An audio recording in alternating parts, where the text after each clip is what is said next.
Okay, we're going to do Flemington now, race meeting last Saturday. We're just going to do the first few races because after that you decided to abort the rest of the meeting, which was a good call. So can you just explain some of that again to the guys? I know we're going to be going over some of the same ground, but sometimes you don't hear it the first time. It's my experience anyway. Okay, so we look at race 1. That was a pass race, obviously. There was a few unknown runners in there, and I didn't want to bet in the race. Now, race 2, it was a bet race. I decided that let's start having a go here. Now, as you can see here, sorry, we got prices that were well over our minimum rated price, and I think that's what half the problem is. Everyone is too focused on that minimum rated price. What everybody needs to be focused on is that pot. That's the most critical thing. The minimum rated price is just it's just a guide. All right. What we're trying to achieve is the pot. The higher the pot, the better it is for us. Because if I was to remove all those prices, and then I was to say put 0.41 units on the one, and that if you were doing a live floating pot, was what I like to call it, then you could see that there's no confusion there because all we're doing is we're Dutch betting. Right, and we're trying to maximize as many units as we can get out of that particular runner. Now, if I've suggested that my rating said the number 1 is 8.13 and we got $18, well, then obviously it's a bet. And then we had the 2. We wanted 486. Sorry, I made a mistake with the 1. We wanted 12.23. We got that price. Number 2, we wanted 486, which was a 1.03 unit. So as you can see, all right, I'm trying to get the overlays. I'm trying to get the runners that I think are in the market because the ratings have suggested to me these runners can beat the favourite. Remember, with the favourites with me, I'm not backing them because I just don't like favourites. The system is telling me take them on. So what I try to do is I take them on through a unique method that I have, which I can't get into too much detail about because I don't want to give everybody my own edge. But I have built a database that tells us a red flag for a favourite. I see every favourite every day. I know why they're favourites. There's a host of reasons why. Okay. Now in race 2, it was a bet race. We had all our runners that I thought could beat the favourite. We're all well over minimum. We got our prices, and away we go, and away we went. Okay. We got second to it. I think we got. That's right. Number 10 was just missed out. You know, that was going for a fortune, and that's what happens. Okay, we quickly go to race 3. And as you can see here, the race itself was I think memory serves me, it was a winning bet. Now, we didn't drop any runner.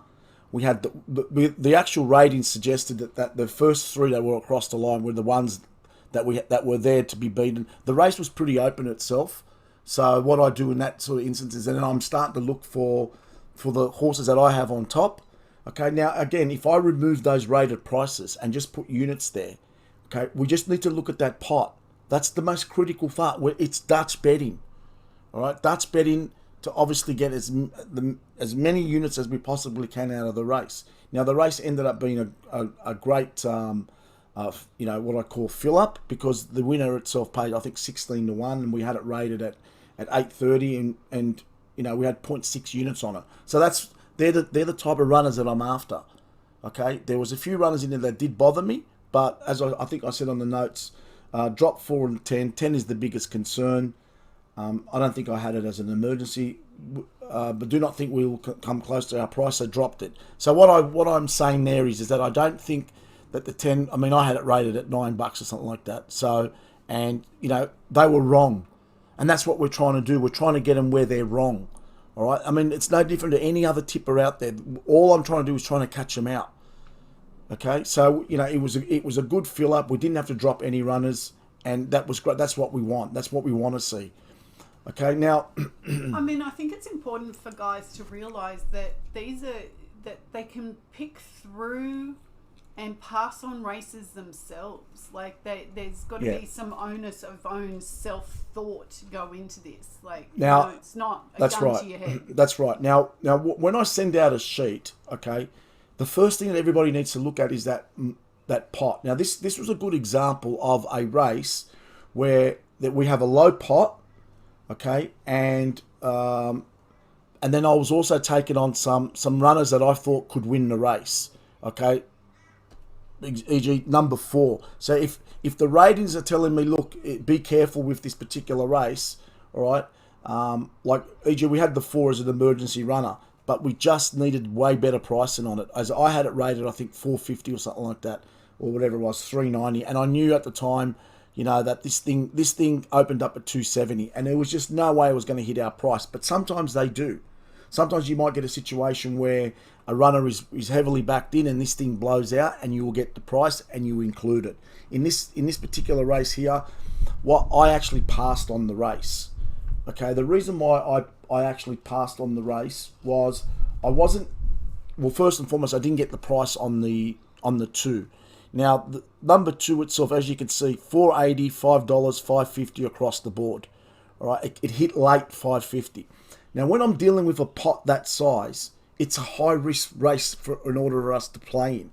All right, and I didn't want to drop it because it was one of my, what I call one of my top picks. I had the 2, Zutari, and I had Santa Ana Lane. Okay, and those 2 there were the ones that I thought, well, they're going to come close. And obviously, I had Kematari. Now, because I couldn't get my price on the 2, and because Kematari and Santa Ana Lane were hovering around the prices that I wanted, it's again, you got to look at that pot. Now, do I want to be betting in a low pot race? It's a split-second call that I have to make. All right. Now, yes, it won, but we didn't get price. Now, I wasn't prepared for that race. We go race by race. I make comment of that all the time. Race by race. You need to be switched on. You can't just go, oh, that's it, the price is there, and be robotic. No, you have to look. You got to look at that pot. You can't get price on the 2. Now, if I dropped the 2 and taken the, we couldn't get price on the 4 and taken the 5, the 6, the 7, then we would have been betting against my own data. I don't want to be doing that anymore. All right. Over the last 3 or 4 weeks, we have had so many runners that we've had to drop, and they've all been winning. So I made the decision on Saturday to say, enough's enough. Let's just drop the 1 runner. And the 1 runner happened to win. And that's what happens. All right, we'll quickly move on to race 5. This was another race where I made a decision to actually pass on the race. The pot was big, but the thing is, you're not seeing what I'm seeing on my end. The numbers that I saw on Thermosphere, hence why I had rated the price I had rated it. It was well on top, okay? And then again, I didn't want to take it on because then again, I'm taking on my top pick. There are times when I do take on my top pick, okay? So that's why you might seem like it's flippy floppy and this guy's indecisive. It's nothing to do with indecisiveness, right? We have been beaten. You got to evolve. You got to keep moving. You got to be flexible all the time. It's the flexibility. It's what makes us win. Okay, being rigid is not what makes us win. Yes, there are a set of rules that we got to adhere to. Okay, but when I'm navigating, I have to make these calls. Now, Thermosphere itself was the top pick. Now, why was I going to drop it? Load up on the units on the other runners. I'm taking on my own data again. Now, this thing had lengths on the. I'm pretty sure that I didn't make note of it. Next time, I will start making note of this stuff. Hence, why I dropped the race. I wasn't satisfied with its price. Okay, there was a slight problem with it, and the problem with it was its price. Now, I wanted $4.90. Now, I knew at the top what I was hoping for in this instance was this thing to blow out. It never did. So the data that made it on top, everybody else saw that same data. All right. So we're not. Where's our edge? We've got no edge. Now, we could have bet in that race. We could have dropped the runner and taken. But once you start dropping runners and taking less price for it, okay, then where does the line end? You don't. You got to have a stop point and say that's it. Enough's enough. I'm not dropping anymore. And I didn't want to take on my own data. That's why I passed in that race. Okay, we quickly move on to race 6. Okay. Now, this was a race that, again, look at the pot, guys. And we got a decent fill-up with this particular race because everything got matched. Okay, now what I did for this particular race is I had the 2 originally as an emergency. But because I saw the price that I wanted to see see it. I mean, it blew out to like a really reasonable price. So what I did then is I actually included it late. Now again, the data was spot on. All right, one of our top picks was obviously it was still Prince, Shabu, and then Perth. So the top three finished in the top. I'm pretty sure we got the first four in this race, and the first four paid $4,000, or I mean $6,000, whatever it was. I don't do first fours, but I know a few people that do the first fours in this, through this program. So again, what I'm trying to see is I'm looking at the markets, and I'm going to make a call now that there was a couple of horses that did bother me. Number 2, okay. And it didn't have the ratings to suggest nowhere near it was that price. So I knew we had it sort of covered. The only horses that I was really worried about was the 5. But again, the data told me, stay away, we needed $10 for that runner. All right, now what I want to see is, a lot of people don't understand, is the markets are not there they're not designed there for anyone to win. They are very, very complex. Okay? People think that the markets are there to help. They're not. Right. What I want to see with the markets is, on a Saturday, I want to see runners that I have on top that are sort of blowers. All right. I do the opposite of what other people do. Saturday is the only day that I'm looking for blowers. Okay. And in Victoria, blowers win. Don't let anyone, New South Wales, if you've got a horse in Sydney Metro on a Saturday and it's a big blower, trust me, it's dead. In Victoria, it doesn't matter. I'm now telling you stuff that not many people understand. This is some of my own edge. Okay, I've been asked, can I please get a lesson on the markets? Well, I don't have 2 years. It took me 5 years to work out the markets. All right, and the markets still throw me out. So when it's not as easy as, oh look, can I get an understanding of the markets? You can. All I will say to you is, on a Saturday, don't be afraid of blowers. Okay, I have data that goes back 7 years, and data tells me blowers win as often as horses that firm in on the markets on a Saturday. It sort of evens itself out. All right, and especially in Melbourne, take them. That doesn't matter. All right. Now, as you can see here, like I want it. This is what I like to see across the board. That number 15 never ever really shifted. It started at 10-1. They gave it a 10-1 chance, and it stayed that way. It wasn't a big blower. These are the indications that I don't want to see with horses. Like, you look at the 11, all right, and the 11 is one of the things that if that was on my runner, I wouldn't be happy with that. $21 into $10 is not something that I want to see, especially on a Saturday. They're not that generous to you, all right. When they start announcing, oh, number 11 is a big market mover, you think they're doing it because they're being generous and giving it to you? No, they're doing it because they know they want you to load up on those runners. All right, all along, the rule winners are the ones that they have been set. Now, if my markets have said, the ratings have said that we like the 4, the 6, the 12, the 14, or the 17, all right, and all these runners are all condensed and they're all pretty much around the markets, and they start blowing out and all these runners are coming in, it's what we want to see. We do the opposite of what many people do. That's my edge. If anyone ever wants to talk to me one-on-one, I'll explain to them further, but we do the opposite of what everyone else does. The complete opposite. Because horse racing is not what you think it is. Okay, that's why I never mention jockeys, trainers, or anything else. I never talk about what horses do last start or anything else. I don't get into the jargon of horse racing. All right, we quickly go on to race 7. Now, this was another race that I want to quickly go over, and why, again, people would say, well, why would I pass in that race? Well, there's a simple reason why I passed in that race. There's a few simple reasons why. The pot was 73%. Decent pot, no drama, okay? I needed... Very Elegant was on top. Now, what happened with Very Elegant was it never really hit the prices that I wanted it to hit. Again, I want to see these things blow. I don't want to see them coming in. Now, it started up at $4.80 and just sat there at $5. All right. Now, the runner was the horse to beat, but also I was taking on the 3, the 6. And I was also taking on, the 3 and the 6 were my main concerns. Now, when I saw that, like horses like Finchy was backed in, okay, and that's the thing, I don't like that, right? We didn't get our price, so I had no choice again but to drop that race, because I had 2 runners that were hovering Now, if I'd taken the $5, all right, and dropped Finchy and loaded up, okay, big fill up. But I was still concerned about Finchy. So then it meant that I was taking on 3 runners, and one of them was well rated, Finchy. Unfortunately, what happened for that race is that our top pick did win. So we were spot on with the data. But again, we have to be careful that once we start dropping runners, you're again taking on the data. Most of the time when I do drop runners, all right, it's when the data tells me this thing shouldn't be 450, $7 into 450. So drop it and take it on. But in this particular instance, I look at ratings and I look at the mathematics side of things. All right. Now, I did not want to take on Finchy, so I made the call to pass. Unfortunately, the race won and we missed out on the winner.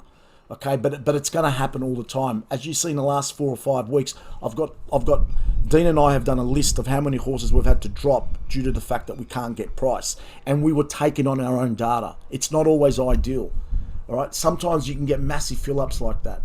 Now, again, I then aborted the meeting. So, we got the last winner, but other than that, I thought it was the right call to abort the meeting. All right, from the onset, I never liked the track. I think we won about 6 or 7 units that day anyway. So for me, it was an average day. It wasn't a great day, but it was an average day. A great day is when I start winning 15, 20 units, which we've done many times. All right, and that's the Flemington sheet. That's a sheet that I wanted to go over and just explain to everybody the thought process that goes through my mind when I'm sitting here. Now, just to go over a few things with the pot, okay? That is the most critical thing. All right, the pot thing is critical. Now, if I remove prices, I think that's, again, if I start removing prices and everybody can start seeing what I'm seeing. All right, now if we're going to start removing prices and I put suggested units, all right, you can stuff around with the sheets, and then you can see, will I be taking this? Because the lower you go with price, the lower it's going to affect the pot. An ideal pot for me is anything above 80%. That's our ideal strike rate. All right. Now you can keep going lower and lower and lower, but then you're backing the top end of the market. If they are not on my sheet, they're not on my sheet for a reason. All right. I don't think that they are the prices that they should be. My ratings tell me something completely different. All right. Now we've been asked this question: what's your edge? Our edge is we have a database that tells us these things are not the prices that they should be. Now, of course, they're winning. 33% of favourites will always win. I think the strike rate's even higher at the moment. And that strike rate has never changed. It's never, ever changed. Since Jesus rode his first winner for Jerusalem, it's never changed. Okay? What about the 67%? You're just going to leave them alone because the 33% of favourites, and it's a fact. Okay, if you were to back every favourite or second favourite every day, all day, please let me be your bookie. All right, because you would get wiped. Now, I know in the last 3 or 4 weeks, we have had a high volume of favourites that have been winning. All right, and what that tells me is one thing. Okay, it's that time of the year where horses are transitioning from having a long winter and they're coming out of the winter, and some of them will be spelled, and then we've got horses that are coming back from long spells, and it's a very, very tricky time of the year. All right, and that's what the data that I have at the moment. Okay, it's telling me that the downside to the losses over the last 3 or 4 weeks are perfectly normal. Perfectly normal. When I say perfectly normal, they are slightly higher than normal because a lot of favourites have been winning. I make no secret of the fact that this system is not designed to be backing favourites. It's not. I see every single favourite that is out there. I know why they're favourites. I used to work for corporate bookmakers. I know exactly what tricks they play. And a lot of the time, they send out false favourites. They've got guys like me in there, sitting there all day, okay, working out to try to take your money. All right? That's what they do. And if they see a horse that they think, this horse shouldn't be 450, and they make it 350, they know that there's going to be so many people out there that are going to be wanting to back it. My database is designed to the opposite of that. My database says, right, find me the favourite, find me if we can beat it. That is my edge. Our other edge is the way I interpret the markets. All right, that's also my edge. So that's the Flemington sheet. I'm going to go over a few more sheets as we progress. I'm going to answer the questions that have been asked by a lot of guys that are obviously a little bit concerned, all right, and want all these questions answered. And I'm going to go one by one and answer them. Okay.